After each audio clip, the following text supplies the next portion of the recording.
दोस्तों हाल ही में मैंने आधुनिक बांग्ला नाम की एक हॉरर वेब सीरीज देखी है जिसे काजी असद ने डायरेक्ट करा है। IMDb पे इस सीरीज को मिले हैं 6.4 स्टार्स आउट ऑफ 10 और रॉटेन टोमेटोज पे इसकी रेटिंग्स अवेलेबल नहीं है। अगर आप इस सीरीज को देखना चाहते हैं तो आप चोर की प्लेटफॉर्म पे इसे देख सकते हैं। और क्योंकि ये सीरीज एक एंथोलॉजी है तो हम इसकी एक्सप्लेनेशन एपिसोड वाइज करेंगे। इनफैक्ट आज की वीडियो में हम तीनों एपिसोड की कहानी को जानेंगे। अब वीडियो शुरू करने से पहले मेरी आप सभी से एक रिक्वेस्ट है कि अगर आपको ये वीडियो पसंद आती है तो वीडियो को लाइक और चैनल को सब्सक्राइब भी जरूर कीजिएगा। So now with that said, let's roll the intro.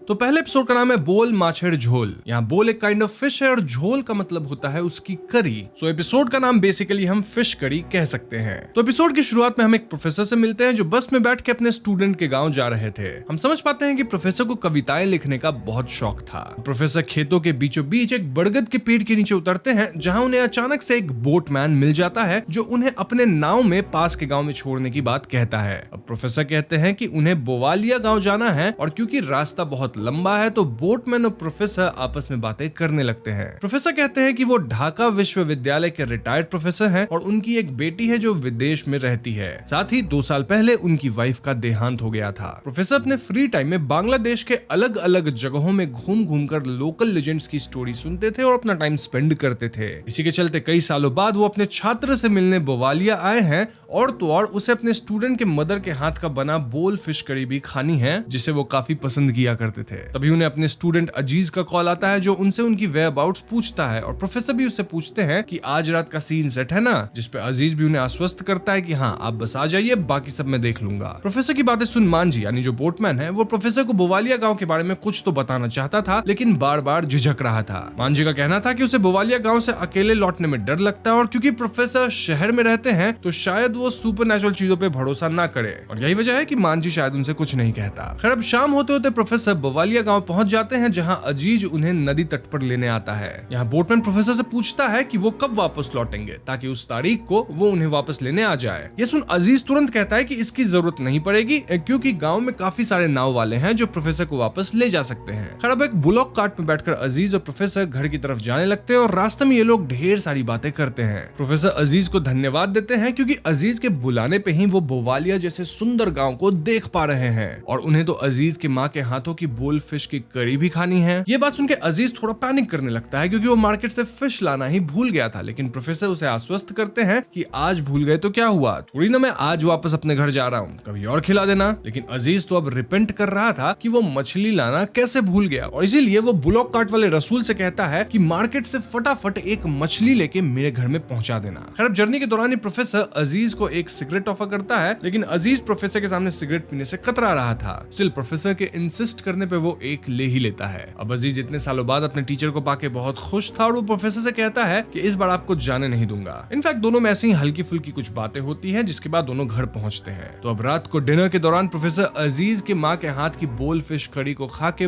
बहुत खुश होते हैं और उन्हें कॉम्प्लीमेंट भी करते हैं। लेकिन अजीज की माँ प्रोफेसर को देख के भी उन्हें अनदेखा कर देती है। अजीज यहाँ प्रोफेसर के रहने का बंदोबस्त पास ही के एक डाक बंगलो में किया था और वो प्रोफेसर से कहता है कि आप रसूल के ब्लॉक कार्ट में बैठ के बंगलो जाके रेस्ट करिए और कुछ समय बाद मिडनाइट के दौरान मैं आपसे आके मिलूंगा। दोस्तों ये हम समझ पाते हैं कि रात को एक्चुअली प्रोफेसर और स्टूडेंट का प्लान था कि ये लोग पास के ही एक तालाब में जाके मछलियां पकड़ने वाले थे और हाँ आज क्योंकि पूर्णिमा की रात थी तो मछलियां पकड़ने में बड़ा मजा आने वाला था। यही वजह थी कि रसूल यहाँ मछलियों का चारा भी बनाने लग गया था। खैर अब सीन शिफ्ट होकर प्रोफेसर और अजीज को दिखाता है जो तालाब किनारे बैठ के मछलियां पकड़ रहे थे और प्रोफेसर अजीज से कहते हैं कि तुम्हारी माँ शायद मुझे पहचान नहीं पाई इसीलिए उन्होंने मुझसे बातें नहीं करी। ये सुन अजीज बताता है कि उसकी माँ को 3 महीने पहले दिल का दौरा आया था जिसके बाद से she has become like this. Basically उनकी मेंटल हालत सही नहीं है। खैर अब अजीज प्रोफेसर को अपनी कहानी बताना शुरू करता है और अगर आपको याद होगा तो प्रोफेसर कहानी सुनने के बड़े शौकीन थे। अजीज कहता है कि उसके घर के साइड वाले घर में अकलीमा नाम की एक लड़की रहती थी जिसे अजीज ट्यूशन दिया करता था। एक रोज अकलीमा के पेरेंट्स उसकी शादी फिक्स कर देते हैं लेकिन अकलीमा को कोई और पसंद था। अकलीमा के पेरेंट्स जब उसकी लव मैरिज के लिए नहीं माने तो अकलीमा गलत कदम उठा ली। इनफैक्ट अजीज भी उसके जनाजे में गया था, लेकिन 3 दिन बाद सारे गांव वाले देखते हैं कि अकलीमा एक सफेद कपड़ा पहन के बरगद के पेड़ पे बैठी है। यहीं पे प्रोफेसर अजीज की बातों को काटते हुए कहता है कि हाँ, अब तुम बोलोगे कि अकलीमा की आत्मा यहाँ फंस गई और कोई भी आदमी उस बरगद के पेड़ के नीचे से नहीं जाता। ऐसा तो हर कहानी में होता है और इसमें नई बात क्या है। लेकिन अजीज प्रोफेसर से कहता है कि नहीं, ऐसी बात नहीं है, आप आगे कहानी सुनो, मेरी कहानी अलग है। अजीज आगे बताता है कि अकलीमा की आत्मा को पेड़ में देख मौलवी साहब भी उसे देखने आए और उस पर बहुत सारी क्रियाएं किए। मतलब उनको तो ये लग रहा था कि अकलीमा की भेष में शायद कोई आत्मा या जिन है, लेकिन किसी भी भूत भगाने की क्रिया उस पे कोई असर नहीं कर रही थी। अकलीमा पेड़ पे बैठी ही रही और कुछ समय बाद उसने अपने लिए खाने को मिठाई मंगवाई। अब आपको पता होगा कि जिन को मिठाइयां पसंद है, तो सबने यही सोचा कि मिठाई खाने के बाद अकलीमा की भूत शायद मुक्त हो जाएगी, लेकिन ऐसा नहीं हुआ। इंस्टेड वो पेड़ से उतरी और अपने घर जाकर बाहर के बरामदे में सो गई। जब वो उठी तो वापस से नॉर्मल हो गई थी, लेकिन फर्क बस इतना था कि वो अब बात नहीं करती थी। खैर, ये सारी कहानी सुन के प्रोफेसर कहते हैं कि ऐसा नहीं हो सकता और मरे हुए लोग वापस नहीं आते, इसीलिए मैं इस कहानी पे विश्वास नहीं कर सकता हूँ। लेकिन अजीज कहता है कि ये बात बिल्कुल सच है, क्योंकि 6 महीने में अब तक 13 मृत लोग अपनी कब्र से बाहर आए थे और आज जिस ब्लॉक कार्ट में हम आए उसका ड्राइवर रसूल भी उन्हीं मृत लोगों में से एक है। अजीज यहाँ प्रमाण भी देता है कि हमने पूरे रास्ते रसूल को बात करते हुए नहीं सुना। इनफैक्ट अगर ध्यान दिया जाए तो रसूल इनसे ब्लॉक कार्ट का फेयर भी नहीं लिया था। प्रोफेसर अब अजीज से पूछते हैं कि उसने ये सारी घटनाएं न्यूज में क्यों नहीं बताई, क्योंकि एक बहुत ही अननेचुरल फेनोमेनन है। इनफैक्ट जब भी रिजरेक्शन की बात होती है तो सबके मन में जीसस क्राइस्ट का नाम आता है और उसके बाद पहली बार ही ऐसा कुछ हो रहा है। अजीज कहता है कि वो बाहर की दुनिया को कभी भी ये सारी बातें नहीं बताएगा, क्योंकि क्या पता ऐसा करने से उनके गांव का ये वरदान खत्म हो जाएगा। ये तो अच्छी बात है ना कि मुर्दा वापस से जिंदा हो रहे हैं और गांव में लौट रहे हैं, जिससे गांव में कभी भी शोक या मातम का माहौल नहीं रहेगा। लेकिन प्रोफेसर की सोच यहाँ अलग थी। वो अजीज को फोर्स करने लगते हैं कि गांव में रिसर्च वगैरह करवाया जाए और अगर वो किसी को नहीं बुलाएगा तो प्रोफेसर ही अपनी यूनिवर्सिटी के लोगों को यहाँ बुला के रिसर्च करवाएंगे। अब जैसे ही प्रोफेसर ऐसा कहते हैं तो अजीज कहता है कि मैं आपको ऐसा करने नहीं दूंगा, मैं गांव का बेटा हूँ और इसको बचा के रखना मेरी जिम्मेदारी है। प्रोफेसर को भी याद आता है कि शुरू से ही अजीज की बातें काफी सस्पिशियस थी, जहाँ उसने बोटमैन के सामने बोला था कि प्रोफेसर को गांव से जाने की जरूरत नहीं पड़ेगी और फिर आज ही उसने प्रोफेसर को बोल फिश करी भी खिला दी। मानो प्रोफेसर की ये लास्ट विश हो। अब इनका फिशिंग रॉड भी हिलने लगता है और अजीज उस तरफ ध्यान देता है, जिसके चलते प्रोफेसर मौका पाकर पीछे से भागने की कोशिश करते हैं, लेकिन अजीज अपने फिशिंग हुक को उनके मुंह के अंदर फंसा देता है, जिससे प्रोफेसर एक जगह अटक जाते हैं। और तभी अजीज अपनी असलियत प्रोफेसर के सामने बताता है कि उसने यहाँ प्रोफेसर को दावत पे नहीं बुलाया है, बल्कि प्रोफेसर ही आज दावत बनने वाले हैं। जी हाँ दोस्तों, तभी जंगल के सामने से वही सारे मृत लोग सफेद चोगा पहनकर प्रोफेसर के सामने आते हैं और अजीज रिवील करता है कि हर पूर्णिमा की रात मृत लोगों को एक बलि चाहिए होती है और आज प्रोफेसर उनका खाना बनेंगे। उन मृत लोगों में अजीज की माँ भी थी और अजीज हंसते हुए कहता है कि आपसे मैंने बस एक झूठ बोला कि मेरी माँ हार्ट अटैक से बच नहीं पाई, जबकि ऐसा नहीं था। हार्ट अटैक में वो मारी गई, यानी 3 महीने से वो मृत है, लेकिन स्वाभाविक जीवन जी रही है। मतलब इस गांव में सब लोग मृत होकर वापस आ ही जाते हैं। प्रोफेसर इन सबको देख इतना डर जाते हैं कि वो हुक्ड हालत में किसी मछली की तरह तड़पते हुए उसी तालाब में घुस जाते हैं। देखा जाए तो यहाँ काइंड ऑफ आयरनी है कि कैसे हम भी मछलियों का शिकार करते हैं और यहाँ प्रोफेसर भी आज एक मछली की तरह शिकार बन गए। ये एंटिटीज प्रोफेसर के पीछे पड़ जाते हैं और अजीज पागलों की तरह हंसता है, लेकिन उसकी आंखों में हम दुख भी देखते हैं, इंडिकेटिंग कि वो ये सब करके खुश तो नहीं है, लेकिन उसे तसल्ली है कि उसने अपने गांव के सीक्रेट को बाहर नहीं जाने दिया। एपिसोड 1 यहीं पे खत्म हो जाती है। तो दोस्तों ये थी पहले एपिसोड की कहानी, जिसकी स्टोरी काफी सिंपल थी। ये स्टोरी है बिट्रेयल की, जहां एक स्टूडेंट अपने टीचर को धोखा देता है और उसे खत्म करवा देता है just to preserve his villages secret. और इससे जो यहाँ एंटिटीज बन गए हैं, यानी वो लोग जो कि मृत होकर वापस आ रहे हैं, वो भी पैसिफाई हो सके। तो हाँ, यहाँ कमेंट्स में आप भी बताइएगा कि आपको ये कहानी कैसी लगी और कहानी का ट्विस्ट कैसा लगा। जब तक आप कमेंट्स कर रहे हैं, हम बढ़ते हैं दूसरे एपिसोड की तरफ, जिसका नाम है खसेर पाया। अब खसी यानी कि रैम, यानी कि हम काइंड ऑफ ए गोट कह सकते हैं, और पाया मींस इट्स लेग पीस। तो खसेर पाया का मतलब क्या होगा? मटन कड़ी या mutton leg piece in general. तो कहानी की शुरुआत में हम रफीक नाम के व्यक्ति को देखते हैं, जो कि रात को अपने बिस्तर पे सो रहा था। तभी बाहर तूफान आने लगती है, बिजली कड़कने लगती है और ऐसे में रफीक कमरे की खिड़की को बंद करता है, देन अपने बेटे को अपने पास लाके सुलाता है। रफीक को यहाँ मेन डोर से भी कुछ आवाज आ रही थी, जिसे वो चेक करने जाता है, बट देन उसे किचन से यूटेंसिल्स की आवाज आती है और वो चुपके से दरवाजे के साइड से झांक के देखता है कि उसकी बीवी खाना बना रही थी।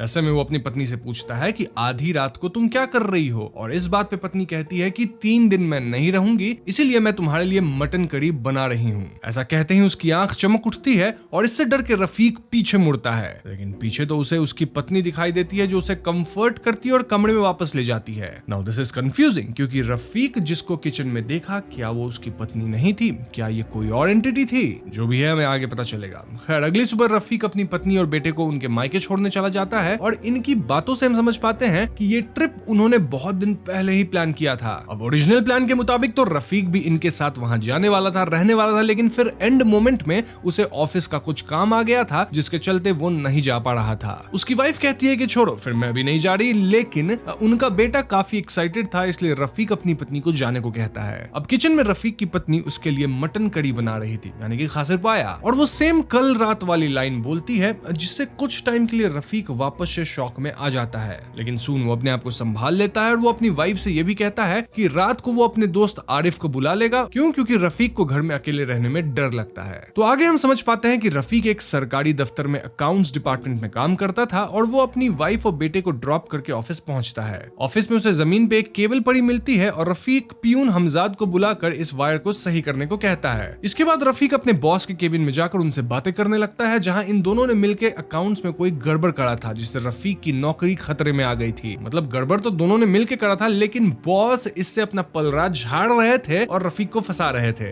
इन द एंड यहाँ रफीक को 3 दिन का टाइम मिलता है अपनी गलती सुधारने के लिए एंड ऑफ कोर्स इससे रफीक काफी परेशानी में आ गया था। रफीक अपने दोस्त आरिफ को कॉल करता है और उससे अपने घर आने की बात कहता है, लेकिन आरिफ आज आउट ऑफ स्टेशन था जिसके चलते वो रफीक के साथ रहने नहीं आ सकता था। एनीवेज अब ऑफिस की छुट्टी हो जाती है और ऑफिस का पियून रफीक से कहता है कि वो आज जल्दी घर जाना चाहता है क्योंकि उसकी बेटी की तबीयत खराब है और उसे डॉक्टर पे ले जाना है। रफीक भी आधे घंटे में अपना काम निपटा के घर की ओर निकल पड़ता है। अब आरिफ ने रफीक को आइडिया दिया था कि वो वॉक करके घर जाए जिससे वो थक जाएगा और घर जाके सो जाएगा। तो हाँ, रफीक अब यही फॉलो करता है और पार्क में वॉक करने लगता है। तभी उसे एक बच्चा दिखता है जो बार बार रफीक से 200 रुपए मांग रहा था। रफीक उसे 1 रुपए भी नहीं देता और जैसे ही वो लड़का पीछे आने की कोशिश करता है तो रफीक उसे एक जोरदार थप्पड़ लगा देता है और घर की ओर निकल जाता है। अब घर जाकर वो अपनी पत्नी का बनाया हुआ मटन करी खाने ही वाला होता है कि तभी उसे गैस की स्मेल आती है। लेकिन जब वो अंदर किचन में देखने जाता है तो वहां कोई भी नहीं था। ऑल्दो जब वो वापस लौटता है तो उसे टेबल पे एक ब्लैक कैट जरूर दिखती है जो उसका खाना खा रही थी। इस ब्लैक कैट को देख के रफीक बहुत ज्यादा डर जाता है।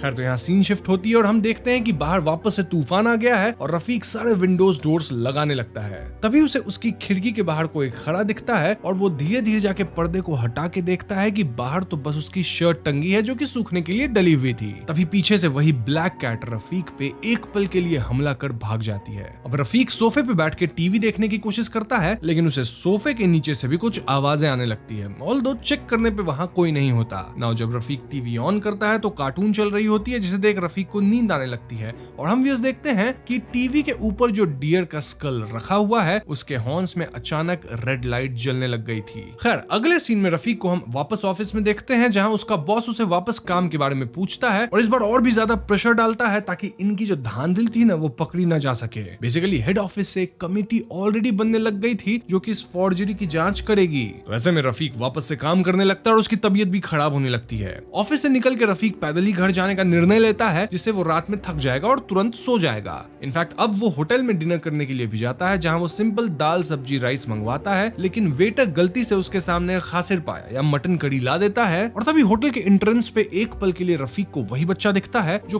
कल उससे पार्क में पैसे मांग रहा था। इस लड़के को देख रफीक की हालत और भी खराब होने लगती है। खैर अब रात के 3 बज जाते हैं और रफीक पसीने से तरबतर होकर नींद से जागता है जहां वो देखता है कि बिस्तर पे वही छोटा लड़का उसका पैर खा रहा था। वो कह रहा था कि मैंने आपसे 200 रुपए मांगे थे मटन करी खाने के लिए, लेकिन आपने नहीं दिया, इसलिए अब आपका लेग पीस खाऊंगा। ये दृश्य इतना भयावह था कि रफीक इससे डर के बिस्तर से ही गिर जाता है। बट देन अगले ही मोमेंट वो देखता है कि उसका पैर बिल्कुल ठीक है, यानी वो अब तक कोई डरावना सपना ही देख रहा था। अब रात के 3 बजे वो टीवी देखने लगता है जहां टीवी पे पिछले एपिसोड वाला सीन चल रहा था। लेकिन आप व्यूअर्स इससे परेशान नहीं होना, ये बस एक छोटा सा रेफरेंस है पिछले पार्ट का और दोनों कहानी में कनेक्शन फिलहाल तो नहीं है। एनीवेज तभी रफीक देखता है कि सोफे के नीचे वही लड़का लेटा है और रफीक के पैर पकड़े हुए था जो उसे वापस से वही बातें कहता है, मतलब वही 200 रुपए आपने नहीं दिए तो मैं आपका पैर खाऊंगा। इस सब से रफीक इतना डर जाता है कि वो फर्श पे ही बेहोश हो जाता है। अब अगली सुबह रफीक की आंख खुलती है जिसके बाद वो तुरंत ऑफिस जाता है और देर तक काम करने लगता है। रफीक प्लान करता है कि वो ऑफिस में देर रात तक काम करेगा और अपने साथ प्यून को रखेगा जिससे उसे डर ना लगे। इसलिए वो प्यून हमजाद से कहता है कि तुम भी मेरे साथ रुक जाना, मुझे डिनर वगैरह चाहिए होगा। हमजाद ये सुन रफीक से रिक्वेस्ट करता है कि उसे जल्दी घर जाना है क्योंकि उसकी बेटी की तबीयत खराब है, जिस पर रफीक कहता कहता है कि एटलीस्ट 10 बजे तक तो रुक जाओ, तब तक मेरा काम ना हुआ तो तुम निकल जाना।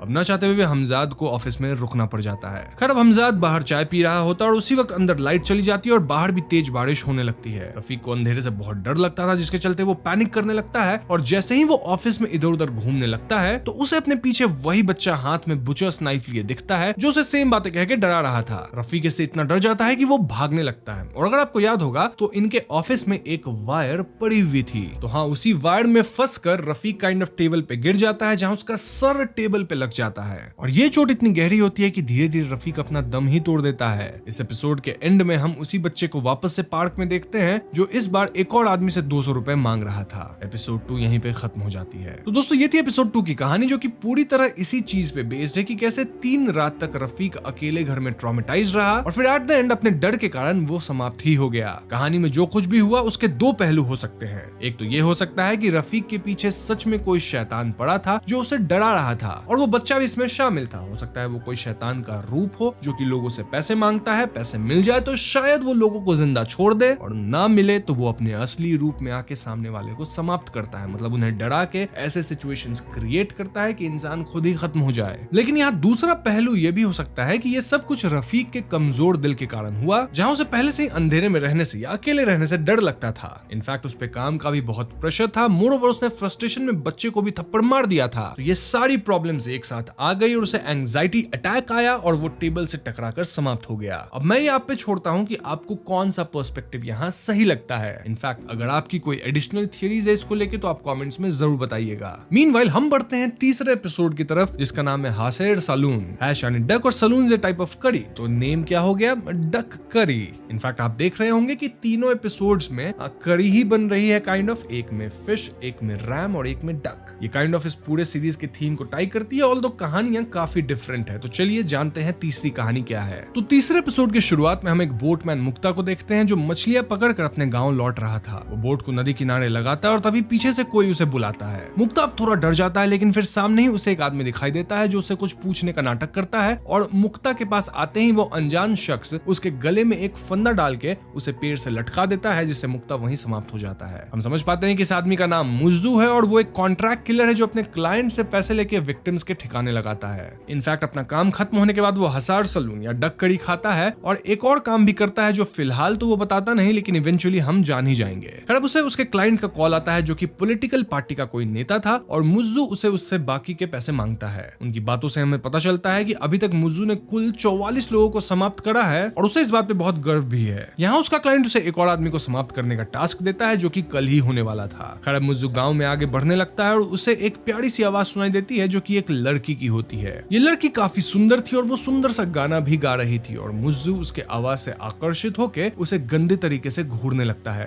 तभी वहाँ लड़की की माँ आ जाती है और मुज्जू उनसे कहता है कि वो उनकी बेटी की सुंदर आवाज को रिकॉर्ड कर शहर के एक बड़े म्यूजिक प्रोड्यूसर को सुनाना चाहता है क्योंकि उसके हिसाब से ये लड़की बहुत ही अच्छा गाती है और एक बड़ी सिंगर बन सकती है। साथ ही वो लड़की को एक नोट का बंडल देते हुए कहता है कि आज रात उसके लिए डक कड़ी बनाए ताकि वो एटलीस्ट माँ के हाथ जैसा खाना खा सके। अब ये औरत काफी गरीब घर की थी और कई दिनों से अच्छा खाना भी नहीं खाई थी, इसीलिए वो पैसे ले लेती है और रात के खाने के लिए उसे अपने घर बुला लेती है। हालांकि ये लड़की उसकी माँ को डांटती भी है कि जान पहचान ना होने के बावजूद भी उसकी माँ किसी अनजान शख्स को घर बुला के उसे दावत दे रही है। खैर माँ पैसे तो ले ली थी, तो ऐसे में मुज्जू रात को आता है, खाना वगैरह खाता है और फिर कहता है कि क्या वो आज रात यहीं बिता सकता है। लेडी कहती है कि उनके घर में एक ही कमरा है जहाँ ये माँ बेटी सोती है, तो मुज्जू यहाँ नहीं रह सकता। लेकिन मुज्जू कहता है कि वो यहीं आंगन में सो जाएगा, कोई दिक्कत वाली बात नहीं है। खैर आधी रात को मुज्जू उठता है और इन माँ बेटी के कमरे में जाकर उनके साथ गलत करता है और जाते जाते उन्हें खत्म भी कर देता है। तो आप समझ ही गए होंगे कि इन लोगों को खत्म करने के बाद मुज्जू को कैसी भयानक इच्छाएं होती हैं। अब मुज्जू एक बस स्टैंड के पास बैठकर अपना टाइम बिता रहा था और तभी उसे एक लड़का एक पिस्टल और बाइक देने आता है क्योंकि आपको याद होगा कि आज के दिन उसे एक और बड़ा काम करना है। खैर मुज्जू सीधे एक पॉलिटिकल पार्टी के अड्डे में पहुंचता है और उसका काम था वहां के चेयरमैन को समाप्त करना। मुज्जू अब चेयरमैन के पीछे पीछे वॉशरूम में घुस जाता है, उन्हें गोलियों से भूनकर बाहर चला जाता है। मुज्जू मौके से फरार होने ही वाला था कि चेयरमैन के 2 लोग उसे देख लेते हैं और उसके पीछे पड़ जाते हैं। अब मुज्जू जैसे ही बाइक पे बैठ के भागने वाला होता है तो पीछे से उस पर फायरिंग होती है, लेकिन कैसे भी मुज्जू बाइक लेके वहां से भागता है। अब भागते भागते मुज्जू काफी दूर आ जाता है और एकदम से उसे अपने आंखों के सामने चीजें धुंधली होती हुई दिखाई देती है, लेकिन वो रुक तो सकता नहीं था, इसलिए वो बाइक चलाता रहता है और फाइनली एक आधुनिक बंगला बोर्डिंग यानी एक होटल टाइप की जगह में आ रुकता है। वो सोचता है कि आज रात वो यहीं बिताएगा, इसलिए वो काउंटर पे जाके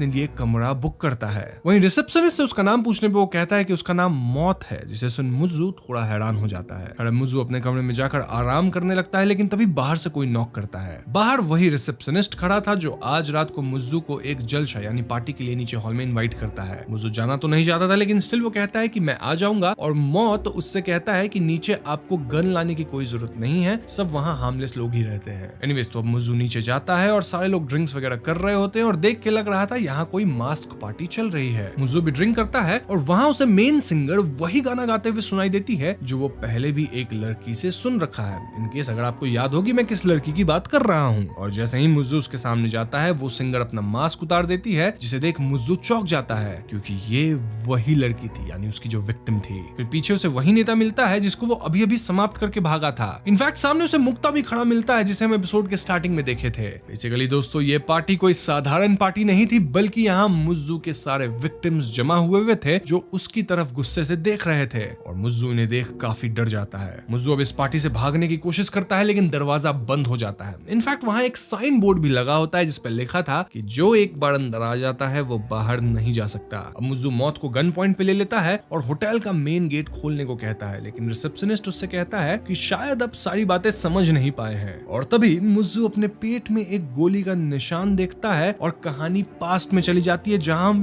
देख पाते हैं कि मुज्जू जब नेताजी को मार के भाग रहा था तभी उनकी आदमियों ने उस पर गोली चला दी थी जो उसके पेट में लग गई थी। अब तब तो Mujju heat of the moment पे बाइक लेके फरार हो गया था, लेकिन चलते चलते उसकी हालत खराब हो गई थी और आपको याद होगा कि उसे रास्ते में एक जगह थोड़ी तकलीफ भी हुई थी, मतलब सब कुछ ब्लर हो रहा था। तो बेसिकली हुआ यह था कि उस मोमेंट में चोट की वजह से उसकी जान चली गई थी। एंड देन मुज्जू या उसकी आत्मा जो भी आप कहें होटल पे आई, एंड जो कुछ भी इसके बाद हुआ वो सब मुज्जू का आफ्टर लाइफ है। तो आफ्टर लाइफ में उसे अपने सारे विक्टिम्स दिख रहे हैं और अब इटर्निटी तक मुज्जू ऐसे ही रहेगा अपने ही विक्टिम्स के साथ, जहां उसे हर पल अपने कर्मों का अफसोस होगा। इनफैक्ट इस पॉइंट पे आप ये भी समझ गए होंगे कि ये जो होटल है ये कोई होटल नहीं है, बट काइंड ऑफ हेल है जहां मुज्जू को सजा मिलेगी और यहाँ से वो कभी भी भाग नहीं पाएगा। तभी तो यहाँ गोली बंदूक की जरूरत भी नहीं, कुछ काम ही नहीं करेगी। और ध्यान दे तो रिसेप्शनिस्ट का नाम क्या है? मौत, क्योंकि लोग पूरी जिंदगी कुछ भी करें अंत में उन्हें गुजर जाना होता है और उसके बाद उनकी आफ्टर लाइफ की जर्नी भी शुरू होती है। खैर अगली सुबह पुलिस को मुज्जू की लाश मिलती है जो कि उसी होटल के पास थी,